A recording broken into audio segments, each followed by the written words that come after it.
Madame la représentante du ministre des Forces armées, Monsieur le représentant du ministre de la Santé et de l'Action sociale, Madame la directrice de l'hôpital principal, Monsieur l'administrateur général de la Fondation Sénélec, Mesdames, Messieurs, en vos rangs, grades et qualités. En ce jour de présentation officielle du projet de construction du centre des Grands Brûlés, je souhaiterais vous témoigner, au nom de l'équipe de conception, notre profonde gratitude. En effet, vous nous permettez de contribuer, à travers notre métier, à une cause complètement noble, ne serait-ce qu'au regard de tout ce que nous avons vu ensemble et par rapport au reportage que nous avons vu. Donc la construction de cet édifice de haute facture apportera une représentation significative au niveau du périmètre de la santé. Dans l'objectif de l'hôpital principal de Dakar de se doter donc d'un centre de traitement des Grands Brûlés, lui permettant au passage donc d'accéder au niveau 4 de l'ONU, il s'est agi dans notre approche conceptuelle de mettre l'architecture et l'ingénierie au service de la santé en ayant en ligne de mire un seul fil conducteur axé sur les caractéristiques suivantes. La sécurité, le docteur, donc, le médecin-chef colonel Fall en a beaucoup parlé, c'est donc la fonctionnalité, c'est l'efficacité dans la prise en charge donc, des urgences, notamment donc, la flexibilité au niveau donc, de l'aspect architectural, également le bien-être des patients et du personnel, l'accessibilité du bâtiment aux personnes à mobilité réduite en situation donc, de brûlure, et également par rapport au bâtiment pour lui conférer donc un caractère intelligent, c'est donc d'appuyer sur l'impact énergétique et environnemental du bâtiment. Afin de ne compromettre aucun de ces critères dans le fonctionnement futur du centre des Grands Brûlés, cela s'est traduit par l'affectation des services dans la distribution surfacique des locaux, l'orientation du bâtiment, la disposition des ouvertures, le choix des matériaux, mais également la détermination des équipements techniques du bâtiment, effectivement pour non plus conférer ces aptitudes intelligentes. Je dois vous avouer que notre travail de conception a pu être facilité grâce à l'accompagnement et l'implication sans relâche des services mis à notre disposition par la directrice de l'hôpital principal de Dakar. Vous me permettrez alors de lui témoigner notre profonde gratitude. Nous n'avons formé qu'un dans le processus fastidieux de conception architecturale et technique de notre futur centre, dans la recherche rigoureuse et effrénée de solutions adaptées. Comme disait Jaurès, le courage, c'est d'aller à l'idéal tout en comprenant le réel. Le réel, le docteur Fall nous l'a montré, l'idéal avec ses services, il nous l'a indiqué. Donc ensemble, nous sommes allés donc, vers le besoin qui est effectivement donc, de projeter la nouvelle construction du centre des Grands Brûlés. C'est pourquoi nous sommes rassurés sur le fait, et je vous rassure au passage, que la réalisation des travaux du centre des Grands Brûlés s'inscrira dans cette même dynamique de quête collective de l'excellence.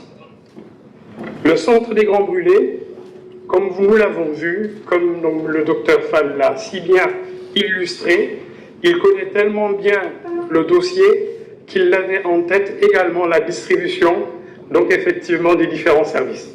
Donc inutile pour moi de pouvoir vous donner à nouveau donc, les plans et les étages qu'il a indiqués, mais c'est surtout de manière synthétique de vous indiquer que le projet donc, va se décliner sur donc, 6 niveaux, à savoir 2 niveaux de sous-sol, qui essentiellement donc, vont pouvoir donc, permettre donc, d'accueillir un certain nombre de places de parking, mais également d'avoir des services de traitement. Il n'y a pas un seul niveau qui ne soit pas dévoué au traitement des Grands Brûlés. Le rez-de-chaussée donc, va pouvoir donc, accueillir à la fois aussi bien les urgences que l'accueil et donc, pour les soins en ambulatoire. Notez que par rapport aux inquiétudes du docteur Fall, nous avons pu avoir au niveau de l'architecture un accès direct pour tout ce qui est urgence, un accès direct pour tout ce qui est parking pour les ambulances, qui n'aura rien à voir à la fois pour l'accueil des patients, mais qui n'aura également rien à voir par rapport à l'arrivée du personnel. Au niveau des étages, il l'a indiqué, les aléas du direct.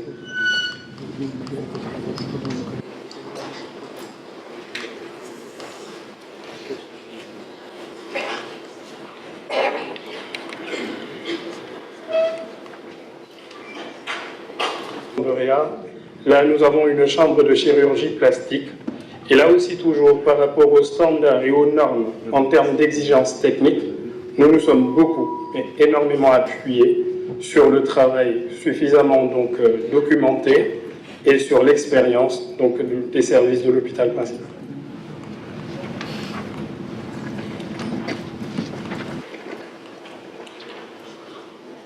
Donc là, comme je vous le disais, au niveau du sous-sol, nous allons avoir des parkings, des locaux techniques. Au niveau du deuxième sous-sol, on va plutôt toujours avoir une partie des places de parking et dans un second temps une partie stérilisation, vestiaire et local technique. Toujours est-il que sur le programme, il a été prévu d'avoir une passerelle entre le bâtiment qui est en cours de construction, donc l'HPD, et le futur bâtiment du centre des Grandes Brûlées. Au niveau du rez-de-chaussée, le docteur Fall, je crois qu'il a développé des aptitudes architecturales. Il l'a bien expliqué. Au niveau du rez-de-chaussée, on va avoir l'urgence réanimation. On va avoir un bloc opératoire complètement autonome et nous aurons aussi d'un autre côté l'accueil et l'orientation. Au niveau du premier étage, il s'agira d'avoir les services de chirurgie plastique, toujours un bloc opératoire, et aussi avoir un accueil vestiaire. Toujours est-il que en ligne de mire, c'est de garder le caractère confortable que doit avoir à la fois le personnel, mais également les patients. Au niveau du deuxième étage, au niveau de la distribution, nous allons avoir tout ce qui est administratif. Nous allons avoir la partie rééducation fonctionnelle et nous aurons aussi tout ce qui est consultation externe, consultation ambulatoire. Au niveau du troisième étage, c'est là que l'on peut recueillir l'auditorium, l'hébergement, le restaurant. L'idée, c'est de faire en sorte que le bâtiment fonctionne à date, mais qu'il puisse être aussi précurseur sur les technologies à venir. Donc tout ce qui est activité de recherche, tout ce qui est présentation, tout ce qui est colloque, pourrait directement être réalisé à l'intérieur du site. Avec toutes les commodités qui seront nécessaires en termes d'hébergement, en termes de restauration.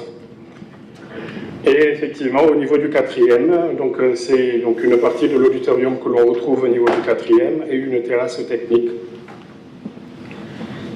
Là, nous arrivons effectivement sur les termes de la conception architecturale que nous souhaitons vous présenter. En vous exprimant à nouveau le sentiment de gratitude que vous nous faites aujourd'hui, en faisant en sorte que de par notre métier, que nous puissions contribuer à une cause qui nous affecte tous et qui puisse nous permettre à travers notre métier de pouvoir nous sentir, je pense de manière certaine, pouvoir nous sentir utiles.